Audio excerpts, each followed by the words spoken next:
इथले MLC आहे आमदार संजय केनेकर हे म्हणतात की उर्दूची काय गरज आहे इथं. जनतेला तुम्ही इथल्या शहराच्या जनतेला काम दाखवा, काहीतरी एक मुद्दा सोडायचा की उर्दू काय पाहिजे, हे याची भाषा आहे त्याची भाषा आहे. सरकार ही उर्दू शाळांना हजारो करोड रुपयाचं निवेदन देते.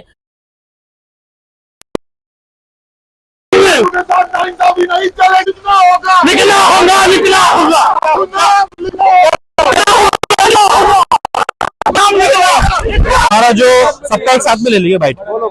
हमारा जो आज आने का मकसद यही है कि उर्दू बोर्ड से, रेलवे स्टेशन के बोर्ड से उर्दू नाम हटा दिया गया है। ये एक एग्जाम्पल दे रहे हैं GR का, लेकिन GR को रेलवे जो बोर्ड है वो नहीं मान सकता है, क्योंकि 2017 का एक कानून था रेलवे का कि जहां जो आबादी रहेंगी ज्यादा वहां पर उर्दू लैंग्वेज लिखना होगा। सुप्रीम कोर्ट की भी एक आदेश है कि जहां ज्यादा लैंग्वेज होंगी, जो संख्या होंगी, वहां पर उर्दू को लाना होगा। उर्दू लैंग्वेज हमारी वो लैंग्वेज है जिससे आज जंग आजादी के टाइम पे वो लैंग्वेज से पेपर आते थे और वो पढ़ के हमारे जवान शहीद हुए हैं, हमारे आबा अजदाद ने शहादत दी है, अंग्रेजों के सामने लड़े हैं। ये लैंग्वेज को आज बीजेपी हुकूमत खत्म करना चाहती है। संजय केनेकर के एक जवाब से वहां से उर्दू आप हटा दे रहे हैं, आप एक मैसेज दे रहे हैं कि ये एक समुदाय की लैंग्वेज है। मैं बता देना चाह रहा हूँ कि उर्दू लैंग्वेज मुसलमानों की नहीं है, उर्दू लैंग्वेज हिंदुस्तान की है। ये मैं नहीं कर रहा, हमारा सुप्रीम कोर्ट का आदेश है। ये हम चाहते हैं, हमारी यही मांग है कि उर्दू लैंग्वेज वो बोर्ड पे आना है, क्योंकि मराठवाड़ा के 8 डिस्ट्रिक्ट के बोर्ड के ऊपर उर्दू है, फिर औरंगाबाद के ऊपर क्यों नहीं है आपकी लैंग्वेज। यही हमारी मांग है। हम रेल रोको आंदोलन आज करने वाले हैं। अगर हमने 10 दिन का टाइम दिया था, लेकिन अभी भी उर्दू लैंग्वेज वहां पर नहीं है। आप क्या मैसेज दे रहे हैं? ये तानाशाही नहीं चलेंगी। हम रेल रोको आंदोलन बिल्कुल भी हमारा जारी रहेगा। हम डरने वाले नहीं है नोटिसों से, केसों से। 25 तारखेला त्यांना सर्वप्रथम निवेदन दिलं की ज्यावेळेस पहिले उर्दू नाव लिहिल्यानंतर भागवतजी कराड साहेब इथले खासदार ते येतात, नारळ फोडतात, उद्घाटन करून जातात आणि त्याच्यानंतर एक इथले MLC आहे आमदार संजय केनेकर हे म्हणतात की उर्दूची काय गरज आहे इथं. बरं, उर्दूची गरज नाही आहे. त्यांच्या बोलण्यावरून त्यांनी लगेच ते उर्दू लिहिलेलं नाव मिटवलं. म्हणजे त्रास असा आहे सर की भाषा ही कोणत्याही धर्माची नसते आणि प्रत्येक भाषेशी आम्हाला प्रेम आहे.